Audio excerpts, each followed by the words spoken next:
Alright guys, welcome to Rumble's Fish Room. I might seem a little out of breath. I literally am out of breath. I share the good and the bad with you guys. I almost had a really bad time. I've kind of fucked my shed a little bit, but honestly it doesn't matter at this stage. It's just a crease in the sheet. But a fish jumped out and I want to show you how and why, and well, I don't even know why, but I'll show you how.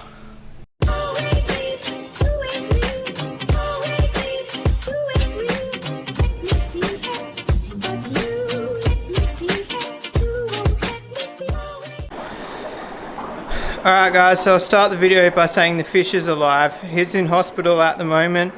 I do not know how this fish survived. I didn't even find this fish jumping out. It was on the ground when I came into the shed. So, the worst thing is I'm babysitting this fish for somebody. So, sorry Zach if you're watching. I know that he won't blame me for this because he was here, he's seen the setup. These tanks I've got the lights turned off because I wet the light. Like, see all the water on the floor? I was like spraying the hose behind there to try and get the fish out where it was wedged. We've got a light here. Let's see how much this does. Probably nothing in this situation. Oh, it's actually not bad. So this setup's not even turned on at the moment. Actually, everything's off. It's still not clear from yesterday. The problem with something like this, when you do a fish cycle, like I did, you're obviously going to get a bounce in ammonia, but it's only going to be for a few hours, and it's not to the point where it will harm the fish. So there is some slight risks involved in this, and one of them is jumping. So I had lids up here, and I knew straight away when it wasn't in the tank what direction it was. So this lid, I'll put them exactly how that lid was fully covering, and then this lid here was like that.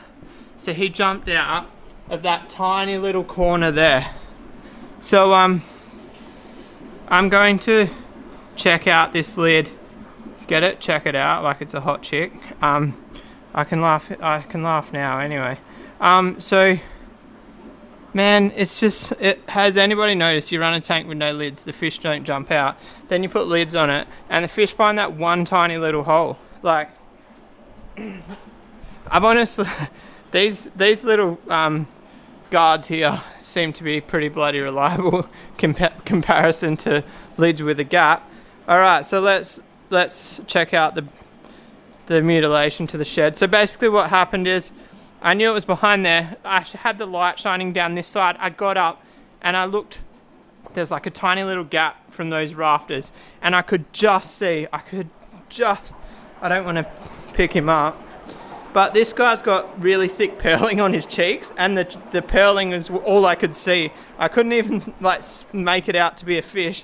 I could just see the pearls, and there's shit everywhere. My drills, I don't have my drills here. So then I was trying to use this, which is my dad's. Shout out to my dad.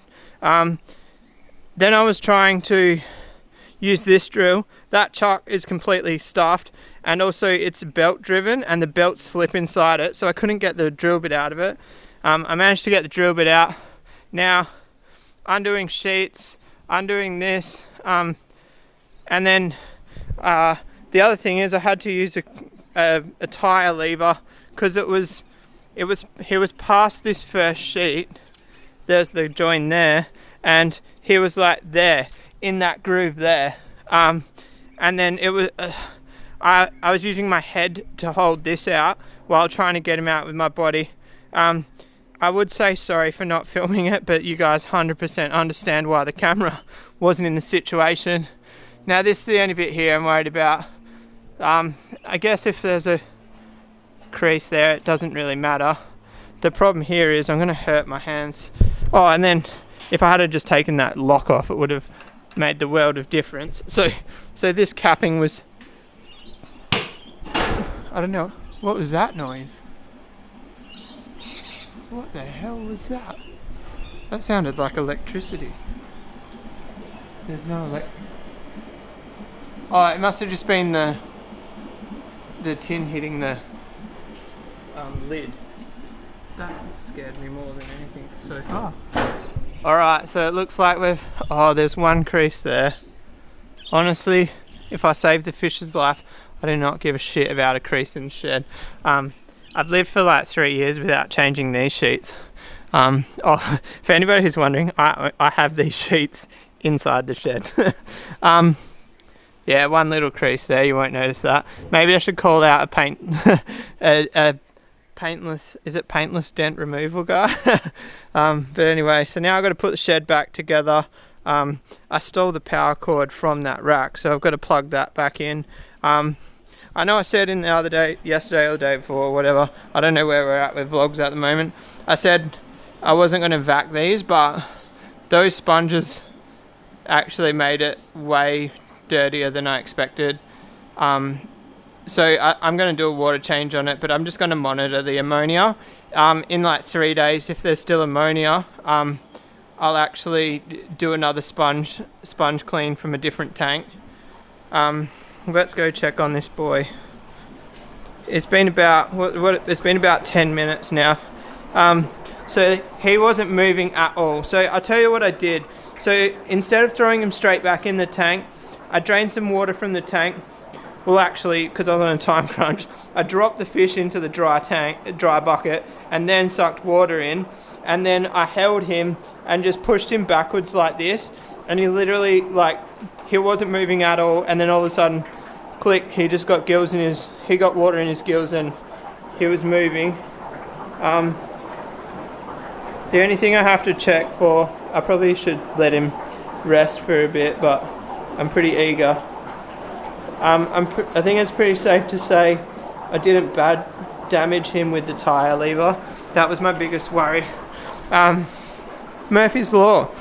When it's not your fish, man. And I would have been so upset because the person this came from, Draco, it was a limited batch. There wasn't many survivors.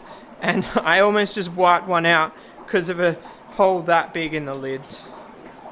You guys know I'm completely transparent, and I just wanted to share that with you. So like obviously these tanks, fish can still jump. These lids are actually made to be a perfect fit, but they're just slid over. And then I'm having a bit of a lid situation. This one here is dry now. This one fell in that tank and then filled up with water. So it weighed like 2 kilos when I went to lift it out of the tank. Probably not 2, but you know what I mean. So I've had 2 days of lid dramas. It's just so strange. Like flower horns are typically non-jumpers. You guys know I've had thousands of flower horns. I'm really complacent with lids, but this is gonna change my mind. So just as an example, that tank there doesn't have a center lid. That tank there has no front lid, and I've never had a fish jump out of them. But I'm going to put those lids on after this video because now that I've said that, it'll happen. And then this tank here, well actually I can't comment on this one. This one's got no lid on it, but I could have lost fish in there and I've just lost count. I really need to put a lid on this one because it's got my little KZZ boy in there. I can't see him, so that's not a good sign. Oh, this boy's not eating, and that one's not eating. So whenever you see food like that on the bottom, just vac it out, and if it's a flower horn, just don't feed it for a couple of days. That's all I do. Look how wrapped his fins are. That's going to be a sick fish. Sorry about, I've got the light on. Come on mate, go sideways. Look how wrapped those fins are at that size. That guy's going to be a fucking awesome fish. I won't sell that one, 100% no. That's my F4 boy. So I've been talking to a few friends, and now that it's at F3, and he's looking very similar to his dad, so that means I'm starting to get a bit of a refined line. I need to think of a name for my flower horn line, so drop a comment if you've got a name idea. I definitely think I want a subscriber to name the line rather than me name it myself, but I don't know what to do. I've already got a name for my silk line, but obviously my silk line's like a year or 2 away.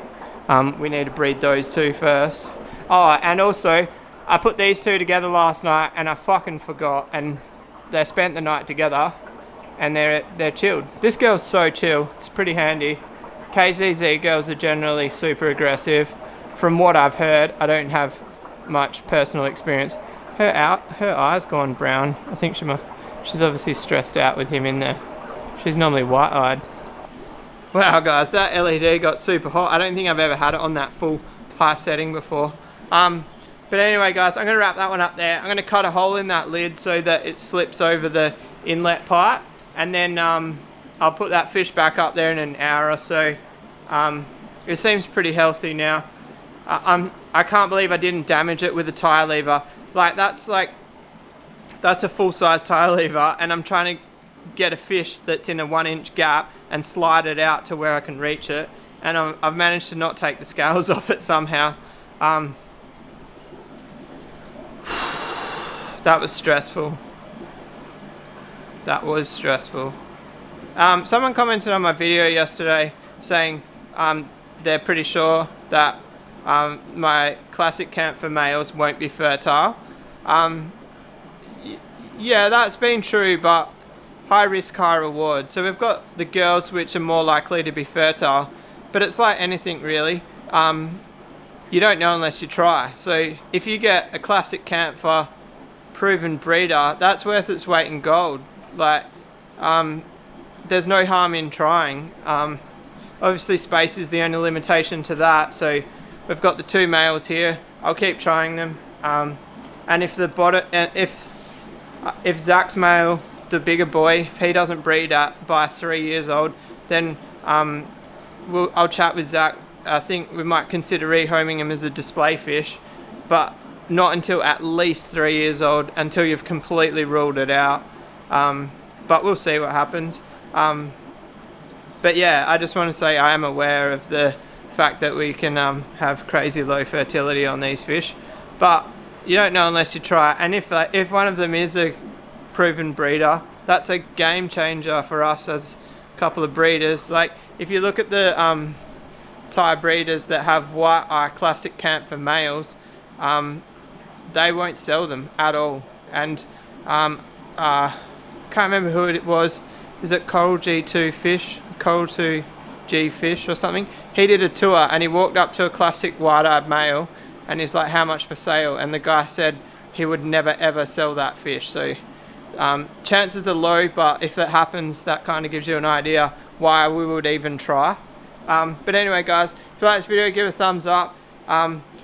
Every thumbs up is a prayer for the fish. Hit that subscribe button. We're almost at the Amazon $200 giveaway, so I better get my hands in my pockets. But anyway guys, peace out.